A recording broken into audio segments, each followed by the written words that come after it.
네, 시청자 여러분 안녕하십니까? 지역의 이슈를 분석하는 시간 헬로 이슈 토크입니다. 어제부터 이슈 토크는 20일도 채 남지 않은 이번 총선에서 살펴봐야 할 각 정당과 후보들의 정책 그리고 공약을 세분화해 전문가와 분석하고 있습니다. 경남도민의 한 표에 도움되는 시간이 되길 바라면서 오늘도 이야기 나눠볼 텐데요. 오늘 다룰 부분은 사회복지 분야입니다. 최근 그 기준점을 놓고 포퓰리즘이냐 아니면 복지국가로 향하는 길이냐 미묘한 갈등이 번지고 있는데요. 전문가 의견은 어떤지 들어보겠습니다. 네, 두 분 모셨습니다. 이인순 창원문성대 사회복지학과 교수, 하태근 경남노인복지협회 부회장이자 한국국제대 복지학과 교수 나오셨습니다. 안녕하십니까? 반갑습니다. 네, 이 하태근 교수께서는요, 이 고성에서 요양기관을 지금 운영하고 있다고 들었습니다. 그렇습니다. 아마 오늘 주제가 피부로 많이 와닿으실 것 같은데 네네. 예리한 분석 부탁드리겠고요. 네. 그럼 첫 번째 질문 먼저 드리겠습니다. 이 사회복지 정책이 당연히 중요하지만요, 점점 이슈가 되는 이유가 뭐라고 보십니까? 일단 사회복지가 다루는 분야의 폭이 굉장히 넓어진 것 같아요. 네. 이제 과거에는 특정 소수 계층을 포괄하던 것에서부터 시작해서 지금 국민 전체의 포괄하는 것으로 확대가 된 것 같아요. 이것 때문에 관심이 좀 많이 가는 것 같습니다. 초기 사회복지는 원래 그 빈곤이 초점이었는데요. 지금은 폭이 확대되어서 아동 양육이라든지 학생들의 방과 활동, 또 애들의 교복까지, 또 심지어는 뭐까지 다루냐면 말입니다. 감히 개입하면 안 되는 가족 문제까지도 다뤄요. 그러다 보니 국민 삶의 많은 부분이 사회복지 영역으로 편입이 되어서 그런 것 같습니다. 경남신문 총선기획 보도를 잠깐 좀 살펴봤더니 대부분의 정당이 사회복지 확대를 주장하고 있는 것처럼 보입니다. 마치 영국 사회복지 표현이죠. 요람에서 무덤까지 사회복지를 확대하겠다는 것으로 보이긴 합니다. 그런데 각 정당마다 결이 조금 다른 것 같긴 해요. 그건 또 차차 제가 말씀을 드리도록 하겠습니다. 네, 오늘 잘 부탁드리겠습니다. 네.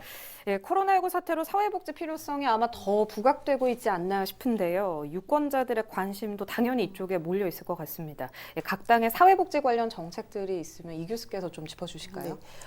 이런 자리에서 제 생각을 이렇게 주장을 하다 보면 맹인무상이라는 인도 우화가 생각이 납니다. 그래서 조심스러워집니다. 그 거대한 코끼리를 만져보고 코끼리를 표현하는 장인들은 자신이 만져본 어떤 코끼리의 부분들, 코, 다리, 혹은 몸통을 점으로 알고 코끼리는 벽 같다, 혹은 밧줄 같다, 또는 거대한 부채 같다라는 주장을 합니다.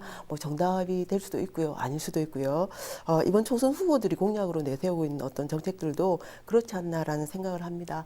물론 시대 상황과 사회 문제에 대한 어떤 숙고들은 하셨겠지만 각 당 후보자님들이 제시하고 있는 대안은 사실 높은 점수를 주기가 어렵습니다. 어떤 의미에서 우선 민주당 같은 경우 집권 여당답게 2019년 제2차 사회보장 기본계획에 입각해서 생애주기 맞춤형 복지, 사회 안전망 확대, 서비스 확대 같은 중앙정부의 어떤 사회보장 계획 맥락과 궤를 같이 하는 어떤 방향을 제시는 하고 있습니다. 그리고 우리 지역 특성을 반영하고자 경남형 청년 일자리 정책, 그다음에 노인 일자리 정책, 경남형을 굉장히 강조를 하고 있는데 실제 이 경남형의 실체가 뭔지는 알 수가 없습니다. 제시하고 있지는 못한 것 같고요. 또 통합당 같은 경우 영유아 노인 돌봄 케어 부분에서 민간 자원을 적극적으로 활용하겠다라는 적대 대안을 제시를 하고 있습니다. 그래서 우리 지난해 그 보육 대란 국면에서 국민들이 보육 서비스에 대한 어떤 불만을 굉장히 표출을 하셨습니다. 또 보건복지부에서 분야별로 노인 케어, 돌봄 케어 분야 서비스 만족도 조사에서 결론들은 민간 영역의 어떤 서비스들이 표준화되어 있지 못하다. 서비스 제공 기관 간 편차가 너무나 심하다. 이런 어떤 불만족 혹은 불신을 선결할 수 있는 구체적인 어떤 대안이 없다면 단순하게 민간 서비스만으로 이 문제들을 어떻게 해결할 수 있을까라는 게 문제가 될 수 있을 것 같고요. 민생당, 정의당, 민중당 공약들도 마찬가지라는 생각이 듭니다. 민생당이 제시하고 있는 최저 문화생계비, 사실 저는 이 용어가 굉장히 생소합니다. 최저 생계비라면 최저 수준을 어떻게 계측할 수 있는 기준들이 분명히 제시가 되고 있습니다. 근데 최저 문화생계비, 이 낯선 용어가 지칭하는 내용이 뭔지 저는 사실 알 수가 없습니다. 그리고 이 계측하는 어떤 기준이라는 게 존재할까요? 라는 걸 다시 묻고 싶습니다. 그리고 정의당이 주장하는 생계중형 기본수당, 아동수당, 기초연금 확대 지급, 현재 제공되고 있는 서비스를 좀 더 확대하겠다거나 내지는 일부를 신설하겠다라는 내용들인데 그렇다면 이 재원은 어디에서 마련돼야 될까요? 여기에 대한 제시는 없습니다. 그리고 이제 민중당 건강보험의 보장성 강화와 동시에 이제 의료비 부담 완화. 사실 이 제안들은 상호 모순적입니다. 네. 보장성을 강화하기 위해서는 당연히 재원이 확대 이제 네. 되어야 될 것이고, 그럼 이 재원 확대는 현실적으로 보험료를 상향하는 것 외에는 어떤 방법이 있을까요? 지난해 제2차 사회보장 계획이 발표되면서 관련 분야 전문가들이 대부분 논평에서 보장성 확대, 서비스 확대 모두 필요하고 바람직한 정책 방향이다라는 말씀들은 하셨습니다. 네. 근데 결국 문제는 이 운영을 위해서 재정을 어떻게 확보할 것이냐. 재원 마련 방안이 관건이 될 거다라고 이구동성으로 말씀하신 바가 있습니다. 각 당이 제시한 어떤 대안이 정책적으로 구체적으로 실현되기 위해서는 정말 많은 연구 고민이 필요하다라는 게 저의 생각입니다. 네, 화려한 용어는 뭐 많지만 실질적 구체적인 정책은 부재해 보인다. 이렇게 네, 정리를 해보겠습니다. 이 교수께서 쭉 정책들을 거론해 주셨는데요. 하 교수께서도 이렇게 정책들 살펴보셨을 것 같은데 어떻게 보십니까? 네, 이 교수님 말씀하신 것 중복되는 게 있어가지고요. 제가 이제 설명은 좀 어차피 같은 내용이니까 안 하고 네. 이제 제 느낌을 좀 말씀을 드리고 네네. 싶어요. 일단 민주당은 저는 이제 청년 관련 정책이 좀 눈에 띄었습니다. 이게 어떻게 보면 굉장히 긍정적으로 저는 받았는데, 왜냐하면 지금까지 청년은 이제 니네들은 굉장히 건강하고 활력 넘치니까 각자 도생에 먹고 살아라 이런 개념이었는데, 이거를 이제 주요 정책으로 가져온 걸 보면 또 어떻게 보면 청년의 삶이 또 녹록하지 않다는 표현이기도 할 것 같습니다. 네. 그런데 좀 안타까운 게 청년 정책이 일자리 정책만으로 국한되는 건 아니에요. 왜냐하면 네. 청년의 삶이 일자리에만 있는 건 아니거든요. 그런 게 좀 안타까웠고요. 통합당은 글쎄요, 이제 정부의 사회 서비스원 정책에 대한 이제 비판에 굉장히 많은 이제 분량을 할애를 하셨더라고요. 그런데 이제 저도 뭐 일부 수긍되는 바가 없지는 않습니다만, 그럼에도 불구하고 이 사회복지 분야에서는 공공과 민간의 역할 분담이 필요해요. 네. 근데 그래서 이 부분에 대한 언급을 하는 것이 공당으로서의 이제 역할이지 않겠나 이런 생각이 좀 들었습니다. 그다음 또 하나 이제 표현은 좀 진짜 아쉬웠는데요. 사회복지가 근본적으로 지역 경제가 살아나 양질의 일자리를 제공하는 것이라고 표현하셨는데, 굉장히 추상적이죠. 그렇기도 하고요. 네. 일자리가 복지는 아니거든요. 이제 그런 좀 안타까움이 있고요. 그다음에 네. 이제 이 교수님 말씀처럼 민생당은 체조문화 생계비 저는 굉장히 새로웠습니다. 와, 이게 뭐 이런 개념이 있구나 싶기도 하고요. 다만 이제 그 체조 생계를 물질에서부터 문화생활의 향유까지로 갔다는 것은 좀 새롭다 이런 느낌을 좀 받아요. 범위가 확대된 거에선 긍정적으로 보시네요. 그렇죠. 네. 예. 인간의 삶이 물질적인 것만 있는 게 아니니까 말이죠.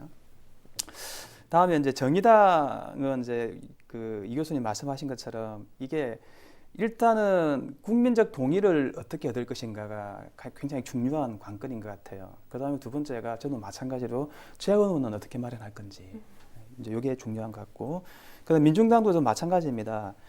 수긍되는 바가 뭐 굉장히 많습니다만, 그럼에도 불구하고 역시 마찬가지로 국민적 동의와 재원을 어떻게 마련할 건지 이게 언급되지 않으면 사실은 무소용한 정책이 될 가능성이 높다고 저는 판단합니다. 네, 복지 재원 마련은 두 분 다 이제 어떻게 할 것인지 고민하는 모습 보여주셨습니다. 하 교수께서는요 지금 이 경남 노인복지협회 부회장직을 또 맡고 계세요. 요양원도 네, 운영하고 계시는데 노인복지 쪽을 아마 눈여겨보셨을 것 같은데요. 각 당이 내놓은 정책들이 마음에 드셨나요? 어떤가요? 글쎄요. 크게 부각되는 뭔가가 좀 없어요. 언급되었던 것들은 이미 지금 시행하고 있는 것들이고요. 그래서 이제 이제 발표된 걸 가지고 뭐 방향성, 그다음에 실현 가능성 이런 걸 따지기에는 제가 갖고 있는 정보 양이 너무 적습니다. 그래서 이제 검토하면서 중앙당에서 발표한 것을 봤더니 크게 차이가 별로 없어요. 그래서 네. 좀 안타깝고요. 일단 저는 그런 면에서 이제 제 의견을 좀 말씀드리자면 좀 노인의 삶을 좀 들여다봤으면 좋겠어요. 이제 은퇴 이후에 생존 기간이 굉장히 길죠. 지금은 이게 이제 평균 연령이 늘어났다는 것인데요.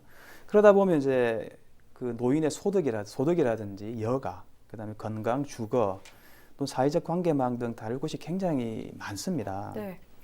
하지만 이제 이 노인 정책도 사실은 여러 정책 중에 하나가 될 것이고, 그다음에 또 상황을 반영하다 보면 정책 순위에서 어느 순위가 될지도 사실 모호하긴 합니다만, 다만 먹고 살기도 되는데 힘든데라고 노인 분야 정책을 먹고 사는 문제로만 귀결시키지 않았으면 좋겠다. 이게 제 바람이에요. 네, 하 교수께서는 노인 부분도 그렇고 청년 부분도 그렇고 먹고 사는 거에 좀 복지를 제한해서 보지 않았으면 좋겠다. 네, 그렇습니다. 이렇게 말씀을 해주셨습니다. 네. 이 교수께서는 학교에서 학생들 주로 만나시잖아요. 그러면은 이렇게 좀 생활을 속속들이 알 수 있는 계기가 더 많으실 것 같은데요. 청년 관련 이야기 할 때마다 여러 패널이 이 청년 정책이 부족하다 줄곧 이야기를 하셨습니다. 어떻게 동의하십니까? 네. 제 입장에서도 이 각 정당 후보님들의 공약 중에서 가장 실망스러운 부분이 이 청년 정책 부분이었습니다. 이 현재 청년들이 갖고 있는 심각성에 비해서 이 청년에 대한 인식은 여전히 하 교수님 모두에 말씀하셨지만 가장 높은 생산성을 가진 경제활동 인구다. 이 경제활동을 통해서 사회를 견인해야 되는 인구다라는 데서 크게 벗어나고 있지를 못한 것 같습니다. 물론 틀린 인식 아닙니다. 하지만 지금 현재 우리 청년이 처해 있는 어떤 현실들이 너무나 어렵기 때문에 시대적인 상황이 좀 더 많이 적극적으로 고려가 돼야 되지 않나라는 생각을 해봅니다. 청년이 일할 수 있는 양질의 일자리, 청년 맞춤인 일자리 어디에 있습니까? 1997년 외환위기 이후에 고용 유연성이라는 명목 하에 우리나라의 어떤 수많은 정규직 일자리들이 비정규직으로 이렇게 전환이 됐고 고용의 안정성 어디에서든지 보장을 해주고 있지 못한 게 지금 현실입니다. 거기다가 현재 진행되고 있는 4차 산업혁명 어떻습니까? 그대한 어떤 산업구조의 변화가 오고 있습니다. 2016년 당시에 굉장히 반향이 컸었죠. 다보스 포럼에서 발표된 미래고용 보고서 2021년까지 전 세계에서 500만 개의 일자리가 사라질 것이다 라고 이야기를 했습니다. 불행하게도 이게 이제 현실이 되고 있는 실정이거든요. 그리고 이번 코로나 국면에서도 이게 2개월 이상 지속되면서 수많은 기업들이 가장 먼저 한 일들이 기업의 생존을 위해서 단기 계약직 노동자를 해고하는 거. 지금 이게 이제 우리 시대 청년이 처해 있는 현실입니다. 일하기 싫은 청년 물론 있을지 모르겠습니다만 일하고 싶어도 청년 개인의 어떤 노력, 능력만 가지고는 일을 찾기 힘든 거대한 구조가 우리 앞에 있다라는 거 이것도 부인할 수 없는 어떤 사실인 것 같습니다. 네. 사실 이 문제를 지적하는 저조차도 구체적인 어떤 대안을 굉장히 제시하기는 어려워요. 하지만 이 사회를 견인해야 되는 경제활동의 어떤 주축인 청년에 대한 인식들은 전형적인 어떤 변화가 좀 필요하지 않은가라는 생각이 듭니다. 예를 들면 성남시 하면 많은 이미지가 떠오르겠지만 청년 배당이라는 아주 확고한 어떤 정책들이 있습니다. 이 정책의 시시비비를 떠나서요, 청년 배당이라는 정책이 실현될 수 있었던 가장 큰 이유는 이 시대 청년을 둘러싸고 있는 환경 자체가 청년 경제 활동을 하기에는 너무나 어렵다, 열악하다라는 현실의식이 있었던 게 아닌가 합니다. 거제, 창원, 이제 고용 위기 지역으로 지정이 되고 수많은 우리 청년들이 학업이라든지 경제 활동이라는 이유로 유출이 되고 있습니다. 그럼에도 불구하고 경남 하면 떠오르는 청년 정책 없습니다. 자, 심각하게 왜 그런가? 이 시점에서 분명히 반추해봐야 될 게 아닌가라는 생각이 들고요. 그리고 각 정당들이 제시하고 있는 어떤 청년 정책들 대부분이 하 교수님 말씀처럼 청년 일자리와 관련된 안정망 구축 혹은 주거 지원 등인데 실제 이 청년에 대한 어떤 정책들이 우리 경남의 전체 예산 그리고 지자체의 전체 예산 중에서 어느 정도의 어떤 비율을 차지하고 있을까요? 경제학 영역에서 재분배 역설이라는 용어가 있습니다. 세금을 내는 사람과 세금의 혜택을 받는 사람이 다르다는 이야기죠. 우리 세금을 내면서도 혜택은 제외된다라는 의미입니다. 더 이상 청년 정책 방치되어서는 안 될 것 같습니다. 네, 알겠습니다. 단순 화두가 되는 이슈들을 개선하겠다 이런 겉핥기 말고 좀 더 고심해서 구체적인 체계적인 방안들이 마련이 돼야 될 텐데 듣는 내내 좀 씁쓸했습니다. 화제를 조금 전환해서요. 복지는 꼭 필요한 특정 대상을 위한 것도 있지만요. 보편적인 모두가 누려야 될 그런 복지들이 물론 있습니다. 지금 코로나19 사태로 경남도에서 선별적 긴급재난소득 시행하겠다고 했는데요. 이것만 놓고 포퓰리즘이다 아니다 여러 말들이 나오고 있거든요. 여기에 두 분 의견이 참 궁금합니다. 먼저 하 교수님부터 들어볼까요? 저는 이제 먼저 이게 포퓰리즘이라고 하는 이 용어가 매우 오남용되고 있다 생각하는 사람이에요. 이게 일단 정치계 쪽에서는 포퓰리즘을 상대방을 공격하는 아주 자극적 용어로 사용을 하고 있죠. 이게 1997년에 조선일보에서 김대중 후보 당시 공격하면서 시작된 것 같은데요. 근데 참 재미있는 것은 용어가 참 재미있어요. 캠브리지 사전에 보면 포퓰리즘은 이렇게 표현합니다. 보통 사람들의 요구와 바람을 대변하려는 정치 사상 또는 활동이다. 이렇게 이야기하고요. 또 다르게 표현하면 대중과 엘리트를 동등하게 놓고 정책 변화를 주장하는 것, 뭐 이렇게 해석이 됩니다. 긍정적인 의미로 그렇죠. 사용을 하고 네. 있습니다. 그런데 역설적이게도 이제 이게 국민의 의견을 들으면 이게 포퓰리즘으로 공격받는 거예요, 이게. 그런데 국민의 말씀을 기울이겠다고 하셔요. 그다음에 선거 때가 되면 또 시민들의 말씀을 귀담아 듣습니다. 심지어는 이게 메모도 하셔요. 포퓰리즘이에요, 이게. 근데 이제 그간 정치 현장에서 포퓰리즘이라고 공격했던 이제 여러 정책을 보면 좀 다른 게 보이기도 합니다. 네. 이를테면 지역 개발과 관련된 것을 포퓰리즘으로 공격한 사례는 없습니다. 뭐 우리 지역도 사례가 많죠. 진해 웅동지구 복합 관광 레저단지 개발 사업, 그다음에 로봇랜드 등 대규모 개발 사업이 포퓰리즘이라고 공격받지는 않았습니다. 그런데 친서민 복지 정책에 대한 것은 자주 공격을 당합니다. 뭐 이를테면 반값 등록금, 학교급식, 아동수당 등이 그 대표적인 겁니다. 사회복지 정책이 유권자들의 관심을 갖게 되고 그걸 기반으로 이제 인기가 있는 정치인을 포퓰리즘으로 공격하는 거죠. 네. 그런데 그 결과는 우리가 다 아는 겁니다. 웅동지구도 그렇고 로봇랜드의 결과는 아는 거지 않습니까? 긴급재난소득도 그 패턴을 따라가는 듯이 보입니다. 그 정책이 가져다 주게 되는 경제적인 어떤 효과라든지 그다음에 대상을 어떻게 특정할 것이냐 이런 식의 어떤 논의는 없어요. 그냥 포퓰리즘이라고 공격하는 겁니다. 네. 그런데 참 재미있게도 일본의 아베 정권도 그러고 오늘 아침에 이제 미국 트럼프 정권도 우리나라 돈은 140만 원 정도의 우리나라의 이제 재난 기본 소득점 되는 정책을 이제 시행하겠다고 발표했습니다. 내놨죠. 네. 그런데 우리나라 정치권에서는 그 아베나 트럼프를 상대로 포퓰리즘이라고 이야기 안 해요. 정치적으로 호불호는 가릴 겁니다. 왜냐하면